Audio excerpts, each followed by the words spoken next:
PC-യുടെ പൂഞ്ഞാറ്റിലും വെള്ളം കയറി. കഴിഞ്ഞ ദിവസം പെയ്ത കനത്ത മഴയിൽ പൂഞ്ഞാറ്റിലെ PC-യുടെ വീട്ടിലും വെള്ളം കയറി വ്യാപക നാശനഷ്ടമുണ്ടായി എന്ന് മാധ്യമങ്ങൾ റിപ്പോർട്ട് ചെയ്യുന്നത് കണ്ടു. എൻ്റെ പൊന്നും മാപ്രകളെ, മഴവെള്ളത്തിന് PC എന്നോ BJP ദേശീയ നിർവാഹക സമിതി അംഗത്തിൻ്റെ വീടെന്നോ വല്ല നോട്ടമുണ്ടോ? ഇല്ല. അത് ഇരച്ച് കയറുക തന്നെ ചെയ്യും. മഴവെള്ളം വരുമ്പോൾ സാധാരണ നിന്ന് തള്ളുന്നത് പോലെ തള്ളിയിട്ട് യാതൊരു കാര്യവുമില്ല.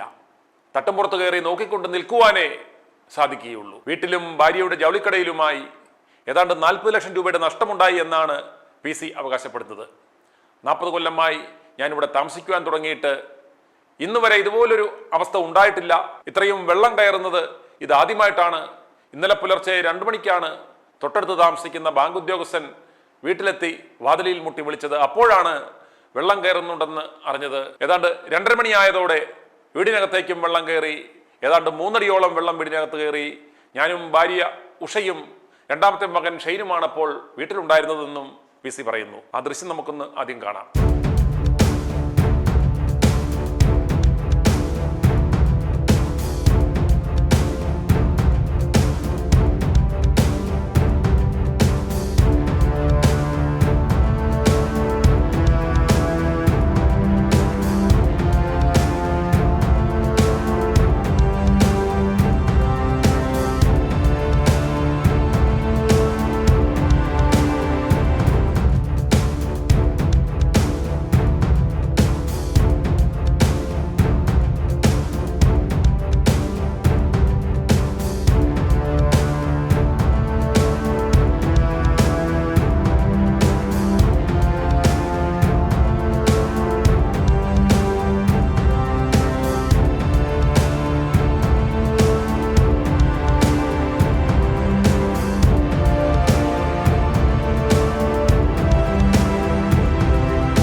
പൂഞ്ഞാറ്റിലെ വീട്ടിലും പരിസര പ്രദേശങ്ങളിലും സംഭരിച്ചു വെച്ചിരുന്ന ചാണകവും 919 മാറ്റുള്ള ഗോമൂത്രവും ഒലിച്ചുപോയ വകയിലാണത്രേ PC-ക്ക് 40 ലക്ഷം രൂപ പോയത്. ഇങ്ങനെ പറഞ്ഞാൽ വല്ല ബിരിയാണിയും കിട്ടിയെങ്കിലോ? പോയാലൊരു വാക്ക്. ഇനി PC-യുടെ വാക്കിലേക്ക്. അതായത് ഞാൻ ഇവിടെ താമസിക്കാനായിട്ട് 40 കൊല്ലമായി. എൻ്റെ തറവാട് നേരെ ഓപ്പോസിറ്റാണല്ലോ. എനിക്കറിയാലോ വെള്ളത്തിൻ്റെ ഇത്. ഇന്ന് വരെ ഇത്രയും വലിയൊരു വെള്ളപ്പൊക്കം ഉണ്ടായിട്ടില്ല. ഞാൻ ഉറങ്ങി കിടക്കുമ്പം എൻ്റെ ഇവിടെ അടുത്തുള്ള ഒരു പയ്യനുണ്ട്. പയ്യൻ ബാങ്കിലൊരു ഉദ്യോഗസ്ഥനാണ്. അയാൾ വന്ന് വാതിൽ ചവിട്ടി വിളിച്ചേപ്പിച്ചു. 2 മണി. ഞാൻ 2 മണി ഞാൻ അലർക്കാർ വന്നപ്പോൾ എനിക്ക് അരിച്ചു വന്നു. കള്ളു കുടിച്ച് വഴക്കുണ്ടാക്കി വരുമെന്ന് ഞാൻ വിചാരിച്ചു. ആശാനെ നോക്കാൻ പയ്യ നോക്കി ഇവിടെ മുഴുവൻ മുറ്റം മുഴുവൻ നിറഞ്ഞു വെള്ളമാണ്. ഞാൻ നോക്കി നിൽക്കുമ്പോഴാണ് ഇവനൊരു 2:30 2:45 എൻ്റെ പെരയ്ക്കകത്ത് വെള്ളം കയറി. ഒരു പെരയ്ക്കകത്തൊരു 3.5 അടി വെള്ളം. ഭയങ്കര നഷ്ടം ഉണ്ടായിരുന്നു. അതിപ്പോൾ പറഞ്ഞിട്ട് കാര്യമില്ല. ഞാൻ പറയും, ഒരു 3 സെൻറ്റ് കിടക്കുന്നവൻ മുഴുവൻ തകർന്ന് കിടക്കും. പിന്നെ എൻ്റെ നഷ്ടം പറഞ്ഞത് ന്യായമില്ല. ഉണ്ടാകാൻ മിണ്ടാത്തത് വലിയ എൻ്റെ ജീവിതത്തിൽ ആദ്യത്തെ അനുഭവമാണ് ഇത്രയും വലിയ വെള്ളം. ഞാനും എൻ്റെ ഭാര്യ ഉണ്ടായിരുന്നു. എൻ്റെ രണ്ടാമത്തെ മകൻ ഡോക്ടർ ഷെയ്ൻ ഉണ്ടായിരുന്നു, ഞങ്ങൾ 3 പേരും ഉണ്ടായിരുന്നു. മുകളിൽ കിടക്കാനുള്ള സുഖമായിട്ട് 2ാം നില കയറിയിരുന്നു. ഉറങ്ങിയില്ല, നോക്കി നിന്നു. അതിൻ്റെ ഈ വെള്ളം ഇങ്ങനെ ഒന്ന് അലയടിച്ചുകൊണ്ടിരിക്കുക. വേറെ വലിയ പ്രത്യേകത, ഈ മുറി അടച്ചിട്ടപ്പോഴുള്ള കുഴപ്പമെന്ന് വെച്ചാൽ മുറി തുറന്നാൽ വെള്ളം ഒഴിയാൻ പോകും. അടച്ചിടുമ്പോഴുള്ള കുഴപ്പമെന്ന് വെച്ചാൽ നമ്മുടെ ഇവിടെ അടുക്കള ഭാഗത്തൊക്കെ ആ കെട്ടിടമൊക്കെ അതിനകത്തൊക്കെ അടച്ചിട്ട് കൊണ്ട് തന്നെ വെള്ളം അതിനകത്ത് നിറഞ്ഞു. എന്നിട്ട് ഓളം തട്ടിയിട്ട് ഫ്രിഡ്ജും പേപ്പറും പേപ്പർ മുഴുവൻ തകർന്നു, ചളുങ്ങിപ്പോയി. ഫ്രിഡ്ജൊക്കെ മലന്ന് കമന്ന് വീഴുക, എന്നിട്ട് മുഴുവൻ വെള്ളം അടിച്ച് നശിക്കുക. 2 ഫ്രിഡ്ജ് പോയി, ഒരു TV ഇങ്ങനെ പോകാത്തൊന്നുമില്ലെന്ന്, കാരണം വെള്ളം കയറി പോയില്ലേ. എല്ലാം കുറ്റംപെട്ട് കാര്യമില്ല. അതൊക്കെ ഇങ്ങനെ നമുക്ക് പ്രതീക്ഷയില്ലാത്തതുകൊണ്ട് സംഭവിച്ചു. 2-6 കൂടിയതാണ് ഈരാറ്റുപേട്ട, 2-6 വരുന്നത് ഈരാറ്റുപേട്ട ജംഗ്ഷൻ. അതിൽ വടക്കനാറെന്ന് പറയും. വടക്കനാറെന്ന് പറയുന്നത് വെള്ളികുളം മേഖലയിൽ നിന്ന് വരുന്നതാണ്. അവിടെ ഉരുൾപൊട്ടലുണ്ടായി. വെള്ളം അവിടെ ഭയങ്കരമായിട്ട് അതിൽ പോയിക്കൊണ്ടിരിക്കുമ്പം പൂഞ്ഞാർ തെക്കേക്കര, പൂഞ്ഞാർ ഉൾപ്പെടെയുള്ള മേഖലയിൽ നിന്ന് വരുന്ന ആറാണ് ഇപ്പറേ ഉള്ള അരിത്രപ്പള്ളിയുടെ അതിലേ പോകുന്നത്. ഈ മേഖലയിൽ നിന്ന് വരുന്ന വെള്ളം ആ വെള്ളത്തിൽ തടയുക. അപ്പം ഇവിടെ നിന്ന് വരുന്ന ആറ്റിൽ നിന്ന് വരുന്ന വെള്ളം മുഴുവൻ തികന്ന് ഇങ്ങോട്ട് കയറുക.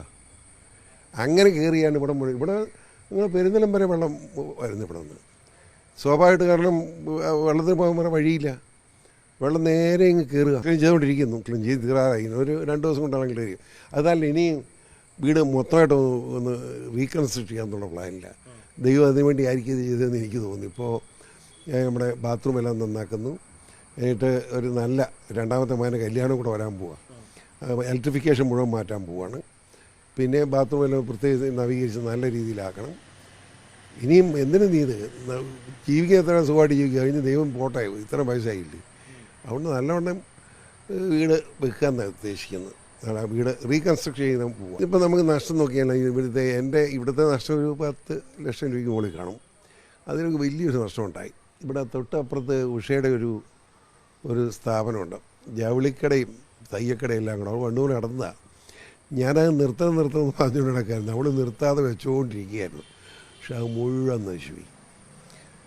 നശിച്ചെന്ന് പറഞ്ഞാൽ അതിന് പ്രശ്നം, അവളെ സാരിയെല്ലാം വിൽക്കാൻ വെച്ചിരുന്ന സാരികൾ, ഏറ്റവും ഹൈ ക്വാളിറ്റി സാധനങ്ങൾ മാത്രമേ ഉള്ളതൊക്കെ മുഴുവൻ പോയി, വെള്ളം കയറിപ്പോയി.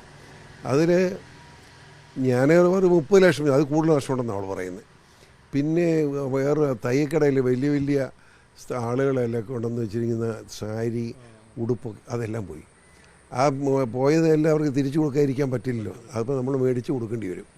അത് നമ്മളതിൻ്റെ കണക്കെല്ലാം എടുത്തുകൊണ്ടിരിക്കുക. വാഹനങ്ങൾ 2 ഇന്നോവ കാറും ഒരു മാരുതി ഉണ്ടായിരുന്നു.